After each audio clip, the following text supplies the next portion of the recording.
United States government is going to purchase oil to refill the Strategic Petroleum Reserve when prices fall to $70 a barrel.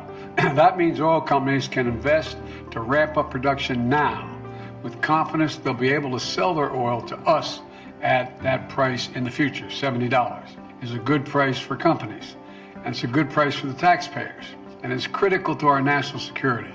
We'll keep doing everything we can to keep it going, to ensure that our energy independence and security is available, and to lower gas prices here at home. We're producing 12 million barrels of oil per day.